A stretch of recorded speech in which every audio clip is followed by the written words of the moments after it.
Hello, my dear students. Welcome in our channel Career Plus once again. Myself Tinku Sharma, faculty member of chemistry at Career Plus Mirza. Today I am going to discuss about the part 4 video of unit 1, some basic concept of chemistry. Hope you will see the part 3 video. তোমালোকে আশা কৰিছো part 3 ভিডিওটো চাইছা আৰু যদি কোনোবাই চোৱা নাই মই এই ভিডিওটোৰ ডেসক্ৰিপচনত লিংকটো দি দিম তোমালোকে চাই লবা আজি মই এই ভিডিওটোত law of constant composition or law of definite proportion স্থিৰানুপাত সূত্ৰৰ বিষয়ে ডিসকাস কৰিম সেই সূত্ৰটোৰ ভিতৰত কি কনসেপ্ট লুকাই আছে সেইখিনি জানিবলৈ চেষ্টা কৰিম আৰু তাৰ পৰা এন্ট্ৰেন্স এক্সামিনেশন জেডব্লিউ আৰু নিটত সেই সূত্ৰটোৰ পৰা কি কোৱেশ্চন আহিব পাৰে সেইখিনি কথা আজি আমি ডিসকাস কৰিম So today I am going to discuss about the law of definite proportion, or it is also called law of constant composition. According to this law, a chemical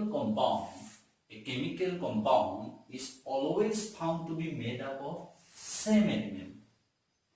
and they combine together in the same fixed proportion by mass. That means a compound is always found to be made up of same element and they combine together in the same fixed proportion by mass. That means এটা নিৰ্দিষ্ট যৌগ সদায় একে মৌলৰে গঠিত হ'ব লাগিব আৰু যৌগটোত মৌলকেইটাৰ ভৰৰ অনুপাত সদায় একে হয় বুলি কৈছে এটা নিৰ্দিষ্ট যৌগ সদায় একে মৌলৰে গঠিত হ'ব লাগিব আৰু যৌগটোত মৌলকেইটাৰ ভৰৰ অনুপাত একে That means a chemical compound is always made up of same element and they combine together in the same fixed proportion by mass. Let's explain it. I mean, we can explain with the help of example. Suppose for example, if I take water, suppose not water to tinta source or lulu, eta lake or lulu, eta river or lulu, eta sea or lulu. Suppose eta a water to মই ইন্ডিয়াৰ পৰা ললো suppose ঠিক আছে এই water to মই আমেৰিকাৰ পৰা ললো ঠিক আছে আৰু এই water to মই suppose ইংল্যান্ডৰ পৰা ললো water to আমি লেকৰ পৰা লওঁ বা ৰিভাৰৰ পৰা লওঁ বা সিৰ পৰা লওঁ বা যিকোনো কান্ট্ৰিৰ পৰা লওঁ water সদায় সেম এলিমেন্টে থাকিব একে মৌলই থাকিব মৌলকেইটা কি থাকিব হাইড্ৰোজেন আৰু অক্সিজেন থাকিব that means whatever is the source G source no kiyo water thodai moulo eke থাকিব hydrogen aru ki থাকিব oxygen থাকিব aru ihator ki থাকিব ratio to fix থাকিব by mass the hydrogen duta ase dutar karone 2 oxygen or atomic weight 16 paramonic for 16 that means 1:8 that means ei loto mode eta chemical compound suppose water to eta rasayonic যৌগ It is made up of same element. Eke moulore gotito. Ki moulo? Hydrogen or oxygen. Whatever is the source? G source no kyo na hydrogen or oxygen thakibe. Aru hiator jito combination it is same fixed proportion of by mass. That means 2:16. That means 1:8. Next suppose aru eta example so ami CO2. Because CO2 is always found to be made up of same element carbon and oxygen. Carbon dioxide এটা রাসায়নিক যৌগ ইহতে একে মৌলৰে ইও গঠিত হ'ব carbon আৰু oxygen আৰু ইহতৰ ৰেশিও তো ফিক্স হৈ বুলি কৈছে ইয়াৰ ৰেশিও কি হ'ব কাৰ্বনৰ কাৰণে 12:2 অক্সিজেন দুটা আছে দুটা অক্সিজেনৰ কাৰণে 32 that means আমি কি লিখিব পাৰো 3:8 তাৰমানে কাৰ্বন ডাইঅক্সাইড CO2 আমি যি মেথডৰ দ্বাৰা প্ৰিপেয়াৰ নকৰো কিয় তাত সদায় সেম এলিমেন্টে থাকিব কাৰ্বন আৰু oxygen according to this law or your ratio to 3:8 a ratio to fix by mass for hisabe that means you can prepare CO2 by any of the methods suppose you can prepare CO2 by this method C plus O2 you get CO2 this is one method number 2 method you have to prepare CO2 by heating CaCO3 calcium carbon heat koilo ami CO2 পাব পাৰো CO2 next এনেকুৱা কো পাব পাৰো if you heat sodium bicarbonate যদি আমি hit কৰো then we also get Na2CO3 plus H2O plus CO2 that means আমি তিনিটা মেথডৰ পৰা CO2 প্ৰিপেয়াৰ কৰিছো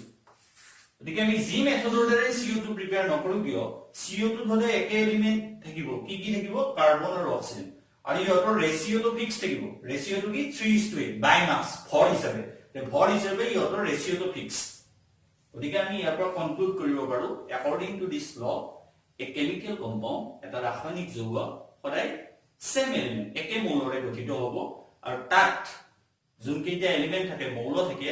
সিহঁতৰ ৰেচিঅটো ফিক্স হ'ব কি হিচাপে বাই মাস ভৰ হিচাপে এটা এই দুটা এক্সাম্পলৰ সহায়ত আমি এই লটো গম পালো এটা এক্সাম্পল চালো আমি ওয়াটার আমি যি সোৰ্সৰ পৰা নলও বা যি কান্ট্ৰিৰ পৰা নলও কিয় ওয়াটাৰত এলিমেন্ট হাইড্ৰোজেন আৰু অক্সিজেন থাকিব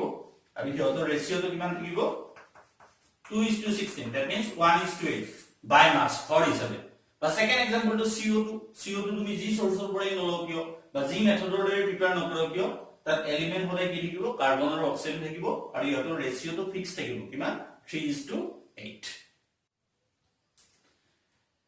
গতিকে এইখিনি কথা আমাৰ বোৰ্ড লেভেলৰ ঠিকে আছে আমাৰ হাই সেকেন্ডাৰী বোৰ্ড লেভেলৰ ঠিকে আছে কিন্তু যদি এন্ট্ৰেন্স লেভেলত চাব লাগে ইয়াৰ আমি লিমিটেশনটো চাব লাগিব এই লটোৰ কি লিমিটেশন কি আখোৱা আছে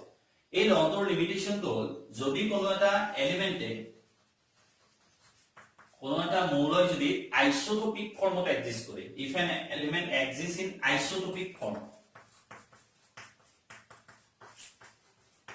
যদি কোনো এটা মৌলই সমস্থানিক গঠন কৰে আৰু সেই এলিমেন্ট কেইটা কম্পাউন্ড ফৰ্মেশনত ইনভলভ হয় তেতিয়া হলে এই লটো ফেইলস হৈছে ফৰ এক্সাম্পল সো আমি এটা এলিমেন্ট ললো কাৰ্বন সো কাৰ্বনৰ আইসোটোপ দুটা হল কাৰ্বন 12 আৰু কার্বন 14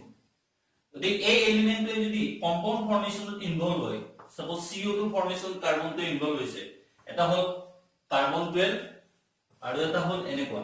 কাৰ্বন 14 দিকে এই দুটাৰ যদি আমি এটা ৰেশিও দিও কিমান হ'ব 12:32 that means 3:8 আৰু যদি এইটো ন 14:32 হ'ব 14:32 this is 12:32 this is 14:32 that means কোন এটা মৌলই যদি আইসোটোপ গঠন কৰে সমস্থানিক গঠন কৰে আৰু সেই মৌলটো কম্পাউন্ড ফৰ্মেশনত যৌগ গঠনত ব্যৱহাৰ হয় তেতিয়া হলে এই লটো ফেইল হৈছে গতিকে এইটো মনত ৰাখিবা আইসোটোপ এক্সিস্টেন্সত ল অফ ডেফিনিট প্ৰপৰশন তো ফেইল কিয় ফেইল কাৰণ ইহঁতৰ তেতিয়া ৰেচিঅটো ফিক্স নাথাকে সেইকাৰণে এই লটো ফেইল হৈছে গতিকে this is one example where this law fails so I want to give you one homework which one of the following is not an element তলৰ কোনটো মৌল নহয় ক'ব লাগে চাৰিটা অপচন দিয়া আছে এটা এন্ট্ৰেন্স লেভেলত অহা কোৱেশ্চন আগতে আহিছে তলৰ কোনটো মৌল নহয় ফার্স্ট एग्जांपल দিয়া আছে ডায়মন্ড সেকেন্ড एग्जांपल দিয়া আছে সেকেন্ড অপশনটো দিয়া আছে গ্ৰাফাইট থাৰ্ড অপশনটো দিয়া আছে সিলিকা আৰু ফোৰ্থ অপশনটো দিয়া আছে ওজন এই চাৰিটা অপশন দিয়া আছে এই চাৰিটা অপশনৰ কোনটো এলিমেন্ট মৌল নহয় সেইটো ক'ব লাগে এটা হোমৱৰ্ক থাকিল তোমালোকে কৰিবা কৰি পেলাই মোক কমেন্ট সেকশনত জনাবা নেক্সট আকৌ এটা কোৱেশ্চন দিছিল এনেকুৱা চাৰিটা অপশন দিয়া আছে মই বাৰে বাৰে কৈছো জেডব্লিউ নিট এবিলাকৰ কাৰণে প্ৰিপাৰেচন কৰিবলৈ হলে তোমালোকে এতিয়াৰ পৰা তোমালোকে বস্তুবিলাক জানিব লাগিব কেনেকুৱা কোৱেশ্চন আহে কেনেকুৱা কনসেপ্ট বিলাকৰ ওপৰত বেস্ট হয় আৰু এটা সিম্পল एग्जांपल দিছো এটো চাৰিটা অপশন দিয়া আছে দা unit of joule per pascal is equivalent to joule per পাস্কেলৰ কোনটো ইকুৱেল হয় metre cube centimetre cube decimetre cube none of this এটাও নহয় তে কোনটো হয় এটো তোমালোকে কৰি পেলাই মোক কমেন্ট সেকশনত জনাবা ঠিক আছে hope you will understand the video গতিকে তোমালোকে যিমান পাৰা ভিডিওটো শেয়াৰ কৰিবা লাইক কৰিবা আৰু সাবস্ক্ৰাইব কৰিবা যাতে আকৌ আমি পৰৱৰ্তী ভিডিও বিলাক এনেদৰে তোমালোকৰ মাজত আগবঢ়াই যাব পাৰো যে আমাৰ চেনেলটো কেৰিয়াৰ প্লাস সদায় তোমালোকৰ কাৰণে আমি যাতে কিছু হলো তোমালোকক হেল্প কৰিব পাৰো তাৰ কাৰণে আমি সদায় আগ্ৰহী গতিকে এইটো মই আগৰ ভিডিওটো কৈছো how to study chemistry it is also important তোমালোকে বোৰ্ডৰ খিনি পঢ়ি থাকিলে নহব এতিয়া যেহেতু তোমালোকৰ ক্লাস 11 এতিয়াৰ পৰা তোমালোকে যদি বোৰ্ডৰ লগতে জেডব্লিউ নিট এন্ট্ৰেন্স লেভেল বিলাকৰ কাৰণেও প্ৰিপাৰেচন সাইমালটেনিয়াসলি সাইমালটেনিয়াসলি যদি কৰি থকা তেতিয়া হি কিন্তু কামত আহিব গতিকে তোমালোকে কেনেকৈ পঢ়িবা সেইটো মেইন ইম্পৰ্টেন্ট কিন্তু সেইটো এটা ডাঙৰ কথা গতিকে দুটা বোৰ্ড প্লাস এন্ট্ৰেন্স দুটা একেলগে আগুৱাই লৈ যোৱা আৰু আমি সদায় তোমালোকৰ লগত আছো থ্যাংক ইউ ফৰ ওয়াচিং